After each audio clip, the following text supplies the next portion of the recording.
I had just finished Squid Game. He's in, boys! He did it! He said it! After watching Squid Game, I was like, I want to start another show.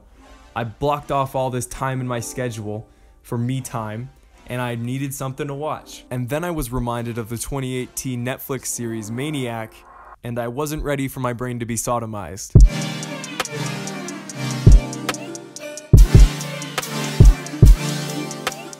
That said, it's hard to put into words why MANIAC is so good and who its target audience is. I can't say anything that wouldn't ruin the surprise in some way. Any piece of information that I can give might mess with the pacing. It's important that you do everything in your power to go in blind when you watch this. MANIAC is absurd, and it's conscious. Those would be the two biggest words I'd use to describe it. The series is also very aware of that clash. The first episode is ironic because it's world building for a world that we don't spend much time in. I think that's intentional because the minute you enter like the brain chamber, the room, the world like opens up in front of you. There are moments in the show where there's a clear message. Some themes serve to illustrate the role trauma plays in our future, and yet they do it in a way that makes you feel like you just dropped LSD and you're scrolling through your old Wattpad account. There were moments where I just laughed out loud because of how absurd everything was. There wasn't a punchline, it was really just like, I was like, what the fuck? The lemur heist is one of my favorite episodes in a show so far. I will challenge anyone to find me one line from that shootout that isn't extremely quotable.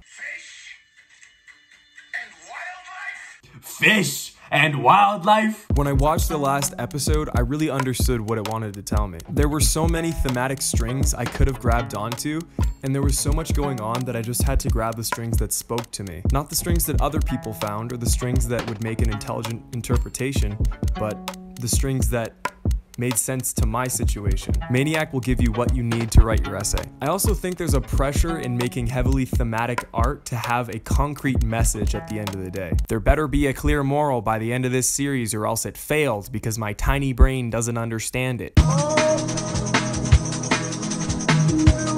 I think MANIAC intentionally just like Jackson Pollock's a whole load of themes onto each other. It works well because the stream of consciousness nature of the ideas and themes of the show really feel like you're exploring someone's mind. The production behind this wasn't anything mind-blowing, but it was fun as fuck. Emma Stone and Jonah Hill did a crazy job at making me believe in this. The combination of the acting, the writing, and the general atmosphere really helped me easily suspend my disbelief. I can't remember if the dialogue was particularly smart or realistic, but the whole thing feels like a dream sequence anyway, so it doesn't matter regardless. You do not have to be lost in the cold, dark void anymore.